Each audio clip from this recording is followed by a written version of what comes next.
तो आज का टॉपिक शुरू होगा मूल्यवान प्रतिभूति से। ठीक है, कल यहाँ तक हुआ था विशेष विधि तक। मूल्यवान प्रतिभूति क्या होती है? हमारे पास कोई कागज है या कोई भी दस्तावेज है, ठीक है, उससे हम क्या कर रहे हैं, किसी को राइट दे रहे हैं, मान लो किसी को अपनी प्रॉपर्टी दे रहे हैं, ठीक है, या उस पर लिख दे रहे हैं कि हम अपनी प्रॉपर्टी छोड़ रहे हैं। तो अगर ए बी के लिए अपनी प्रॉपर्टी छोड़ दे किसी दस्तावेज से, तो इसका राइट यहाँ समाप्त हो जा रहा है, इसका राइट बन रहा है थ्रू दिस दस्तावेज। ठीक है, या किसी प्रकार का निर्बंधन लग रहा है या निर्वापित हो रहा है, ठीक है, जिससे विधिक अधिकार सृजित हो रहा है, विस्तृत हो रहा है, अंतरित, निर्बंधित, निर्वापित या छोड़ा जाए, या जिसके द्वारा कोई अभी स्वीकृति हो, ठीक है, वो एक प्रकार का क्या है, मूल्यवान प्रतिभूति है। ठीक है, जैसे कि विनिमय पत्र, जिसको विनिमय पत्र के एक्ट में पढ़ेंगे, वो भी एक मूल्यवान प्रतिभूति होती है। ठीक है, अगला है जलयान।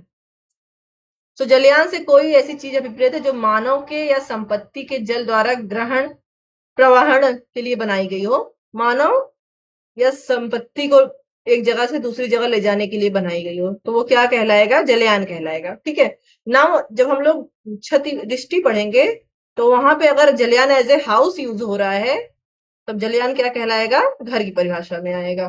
ठीक है, अभी इसमें अपी तो नहीं लिखा है, इसलिए जलयान ऐसी चीज है जो पानी पे चलती है और मानव या संपत्ति प्रॉपर्टी का ट्रांसफर करने के लिए यूज होता है। स्वेच्छा क्या है? नाउ ये अलग एक नया चौथा या हमको लगता है फोर्थ या फाइव्थ होगा। ठीक है, ये भी एक प्रकार का आशय है जो मेंसरीय बना सकता है।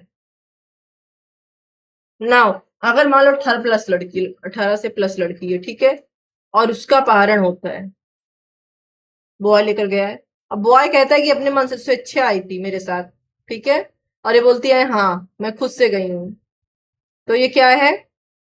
अपराध कारित नहीं करेगा। ठीक है, लेकिन अब ये स्वेच्छा गई थी कि नहीं, अगर इन्होंने कह दिया मैं स्वेच्छा नहीं गई थी, तो इसका भार लड़की पे आ गया ना, साबित करेगा कि स्वेच्छा गई थी कि नहीं, है ना। तो कोई कार्य आप स्वेच्छा कर रहे हो कि नहीं, ये भी एक मेंसरिया है। ठीक है, ये सब मानसिक मन के अंदर रहता है किसी के, इसको साबित करना पड़ता है। कोई व्यक्ति किसी परिणाम को स्वेच्छा कारित करता है तब कहा जाता है जब वह उसे उन साधनों द्वारा जिसके द्वारा उसे कारित करना उसका आशय था, या उन साधनों द्वारा कारित करता है जिन साधनों को काम में लाते समय वह जानता था या विश्वास करने का कारण रखता था, कॉज टू बिलीव कि उसका कारित होना संभाव्य है। ठीक है, कोई काम वो अपनी स्वेच्छा से कर रहा है कि नहीं, बस इतना ही है। ठीक है, नाउ ये देखो, का लूट को सुकर बनाने के प्रयोजन से एक बड़े नगर में बसे हुए ग्रह में रात में आग लगाता है। ठीक है, एक बड़ा सा शहर है, उसमें एक घर है, उसमें का क्या करता है? आग लगा देता है। ठीक है, क्या करता है? आग लगा देता है, ताकि क्या कर सके वहां पे? नगर में लूट कर सके जब सब लोग आग बुझाने जाएं, और इस प्रकार एक व्यक्ति की मृत्यु कारित कर देता है। ठीक है, नाउ उस घर में जब आग लगाया था, तो इसका आशय क्या था? लूट कारित करने का। बट आग में एक लोग की मृत्यु हो गई। क्या हो गई? एक लोग की मृत्यु हो गई। यहाँ का आशय भले ही मृत्यु कारित करने का ना हो, और वह दुखी भी है। ये कह रहा है नहीं, मेरा तो आशय सिर्फ आग लगाने का ताकि मैं लूट कर सकूं, जो भी मर गया मेरा आशय उसको मारने का तो नहीं था। ठीक है, तो भी यदि वह जानता था कि संभाव्य है कि वह मृत्यु कारित कर दे, तो उसने स्वेच्छा मृत्यु कारित की है। ठीक है, लेकिन अगर आप ऐसा कोई काम कर रहे हो जिससे आप जानते हो, ठीक है, जो साधन आप यूज कर रहे हो, यहाँ पे लिखा हुआ ना साधनों द्वारा कारित होता है, या आपका आशय था, या जिस साधनों द्वारा आप वो कार्य कर रहे हो, ठीक है, आप यह जानते हो कि या विश्वास करने का कारण रखते हो कि उससे यह कार्य कारित हो सकता है या कारित होने की संभावना है। ठीक है, जब एक गांव में किसी घर में आग लगा रहा है लूट करने के लिए, तो जिस साधन का वो प्रयोग कर रहा है वो है आग। नाउ जब वो आग का यूज कर रहा है, तो वो जानता है घर में आग लगेगी। ठीक है, भले ही उसका आशय किसी की मृत्यु कारित करने का नहीं था, पर वो ये जानता है कि उस आग से किसी को चोट लग सकती है, किसी को नुकसान हो सकता है, मृत्यु हो सकती है। तब ये माना जाएगा कि आपने वो जो मृत्यु हुई है वो भी स्वेच्छा कारित की है। ठीक है, खुद ही मर्डर किया है वो आपने, भले ही आपका आशय सिर्फ आग लगाने का, लूट करने का था, लेकिन मृत्यु भी आपने स्वेच्छा ही कारित की है, भले ही आपकी ऐसा कोई आशय नहीं था। ठीक है, विल के अंतर्गत वसीयती दस्तावेज आता है। महिला से भी किसी आयु की महिला नारी का विपरीत है, यहीं पे आप पुरुष वाला भी लिख लो, बगल में हो जाएगा, अगल बगल है ना, 35 में है ये। आईपीसी में महिला पुरुष अगल बगल के, ठीक है। 236 पे चलते हैं। सदोष अभिलाप क्या होता है?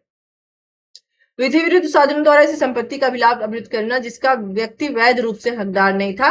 तो 36 और 37 दोनों एक साथ देखते हैं, ठीक है। पहले एक ही सेक्शन में दो अलग अलग पैरा में थे। और सदोष हानि, विधि विरुद्ध साधनों द्वारा ऐसी संपत्ति की हानि पर अभिप्रेत करना जिसे व्यक्ति वैध रूप से हकदार हो। देखो दोनों एक साथ देख लेते हैं। एक प्रॉपर्टी है, एक ही, ये प्रॉपर्टी है, मान लो बाइक है, ठीक है। और बी के पास चोरी से जाती है। नाउ जब इसके पास बाइक चली गई तो इसको क्या हो रहा है? सदोष अभिलाभ हो रहा है, ठीक है, जिसका इसको कोई राइट नहीं था। जबकि बाइक का अधिकार इसके पास था, और जब बाइक इसके पास से चली गई है तो अब इसको सदोष हानि हो रही है। क्या हो रही है? सदोष हानि हो रही है, जबकि इसका इस प्रॉपर्टी पे विधिक अधिकार था। तो ये हो गई सदोष हानि। जब जिस चीज पर आपका अधिकार हो, ठीक है, विधिक, लेकिन उससे आप वंचित हो जाए तो आपको सदोष हानि हो रही है। और जिस व्यक्ति को फायदा हो रहा है उस पर उसका कोई विधिक अधिकार ना हो तो उसको सदोष अभिलाभ हो रहा है। कोई 38, तो 37, 36, 37 और 38 देखो एक साथ ही दिया हुआ, ठीक है। 6, 7, 8, 3, 3, 3, ठीक। कोई व्यक्ति सदोष अभिलाभ प्राप्त करता है या तब समझा जाएगा कि वह व्यक्ति सदोष रखे रखता है या तभी जबकि वह सदोष अर्जन करता है। तो कोई व्यक्ति सदोष अभिलाभ कब प्राप्त करता है? जब वो प्रॉपर्टी को क्या करता है? प्राप्त करता है, या उस प्रॉपर्टी को अपने पास रखता है, ये बोल रहा है, ठीक है। और कोई व्यक्ति सदोष हानि तब कारित होती है जब उससे सामान को अलग रखा जाता है या उससे वंचित कर दिया जाता है। तो जो उसकी प्रॉपर्टी है उसको दी ही नहीं जा रही, उससे हटा ली गई है, ठीक है, दी नहीं जा रही है, या उससे वो संपत्ति चोरी कर ली गई है, वंचित कर दी गई है, छीन ली गई है। तो ये हो गया सदोष हानि प्राप्त करना और सदोष लाभ प्राप्त करना। तो सदोष लाभ प्राप्त तभी आप करोगे जब आपको सदोष लाभ होगा। कैसे होगा? जिस चीज पर आपका विधिक अधिकार नहीं है आपने उसको प्राप्त किया। और सदोष हानि कैसे होगी? जिस चीज पर आपका विधिक अधिकार है आपने उसको खो दिया। और 39 वेरी इंपॉर्टेंट, देखो क्या बोल रहा है। इस संहिता में परिभाषित नहीं है ऐसे शब्द या ऐसा कोई पद है जो इस संहिता में परिभाषित नहीं है। ऊपर section sub section 1 to sub clause 1 to 38 परिभाषित नहीं है, ठीक है। तो आईटी एक्ट सूचना प्रौद्योगिकी इंफॉर्मेशन सूचना प्रौद्योगिकी अधिनियम 2000 और भारतीय नागरिक सुरक्षा संहिता बीएनएसएस इसमें परिभाषित है। तो इन दोनों में अगर वो शब्द परिभाषित है तो सबसे पहले क्रमशः, अगर वो सूचना प्रौद्योगिकी में भी परिभाषित है, मान लो कि दोनों में परिभाषित है, इसमें भी, ये पहले में भी और बीएनएसएस में भी परिभाषित है, तो हम लोग क्रमशः क्या करेंगे, लेकिन बीएनएस में परिभाषित नहीं है तो हम पहले इसमें देखेंगे सूचना प्रौद्योगिकी अधिनियम में उसका अर्थ। अगर हमको इसमें उसका अर्थ नहीं मिला तो फिर हम बीएनएसएस में देखेंगे, ठीक है। और शब्द और पद का अर्थ हम यहां से लेंगे, लेकिन अगर बीएनएस में है तो हम बीएनएस में जो अर्थ दिया है वहीं से लेंगे, ठीक है। परंतु इस संहिता में भारतीय नागरिक सुरक्षा संहिता 2023 के प्रतिनिर्देश का अंतर अर्थान्वयन भारतीय नागरिक सुरक्षा संहिता दूसरी संहिता से लिया जाएगा, ठीक है।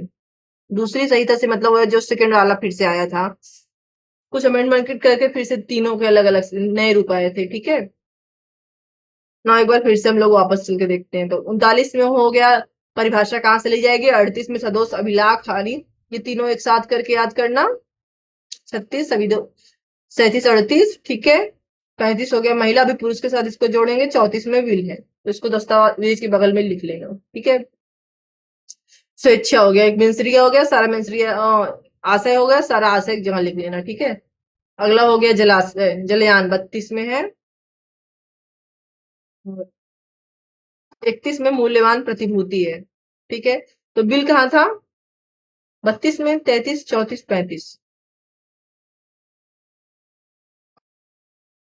ये था 34 में बिल है, ठीक है। 34 के आगे भी हम लिख लेंगे यहाँ पे। कहाँ था उसका मूल्यवान प्रतिभूति? कहाँ थी? 31 में थी।